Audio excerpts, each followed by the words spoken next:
Le Code forestier de 1827 est un texte de loi qui peut sembler très ancien, mais qui a encore son importance aujourd'hui dans les débats sur l'environnement. Nous sommes au début du XIXe siècle, sous la monarchie de Charles X. À cette époque, les forêts jouent un rôle essentiel. Elles fournissent du bois de chauffage, du charbon de bois, des matériaux pour construire les navires ou les maisons, mais elles servent aussi aux paysans. Ils y ramassent du bois mort, font paître leurs troupeaux ou nourrissent leurs porcs avec des glands de chêne. Il faut bien comprendre qu'à cette époque, toutes les forêts n'ont pas la même utilité. Les chênes sont très recherchés pour la marine, car leur bois est très solide et très résistant. Les pins et les sapins servent à la construction de mines.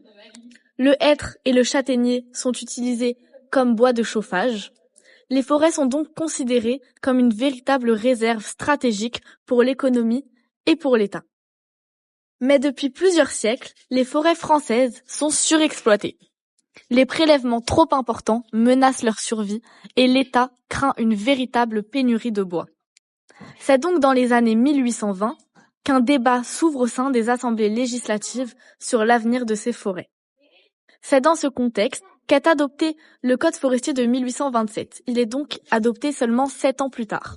L'idée est double. Préserver les forêts pour l'avenir, mais aussi renforcer le contrôle de l'État sur les forêts publiques, alors que dans les forêts privées, les propriétaires conservent pratiquement toute leur autorité.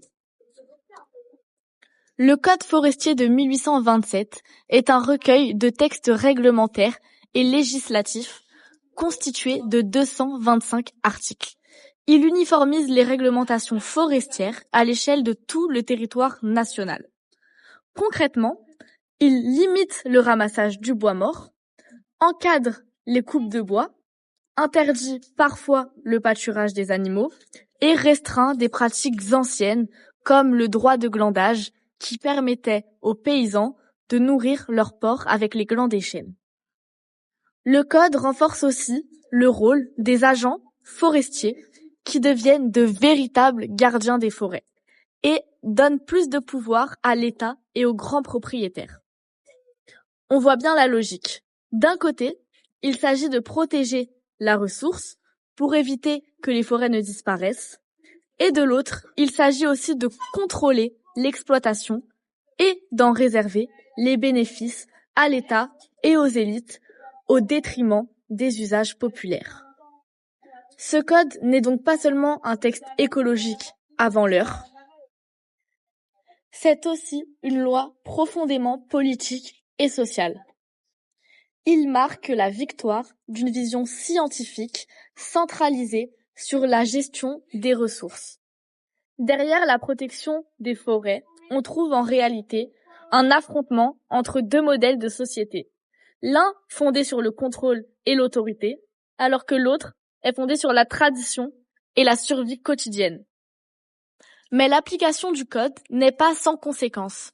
Ces nouvelles règles vont être très mal accueillies dans les campagnes.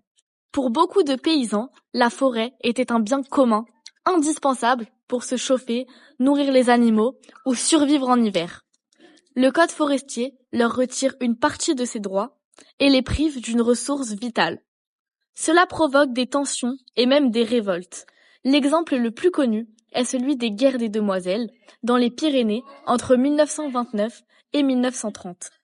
Les habitants, souvent déguisés en femmes, pour ne pas être reconnus, s'opposent violemment aux gardes forestiers et refusent l'application du code. Ces résistances montrent bien l'ambiguïté du code. Pour l'État, c'est un progrès vers une gestion durable des ressources, alors que pour les paysans, c'est une dépossession, une privatisation d'un bien commun. Le Code forestier de 1827 illustre donc bien les tensions entre exploitation et protection de l'environnement. Il cherche à préserver les forêts, mais au prix des conflits sociaux et d'un contrôle renforcé par l'État. Aujourd'hui, la question reste d'actualité. Comment protéger nos forêts face au changement climatique, aux incendies ou à la déforestation mondiale, tout en garantissant un accès équitable aux ressources? Finalement, le débat ouvert en 1827 continue encore, mais à une échelle planétaire.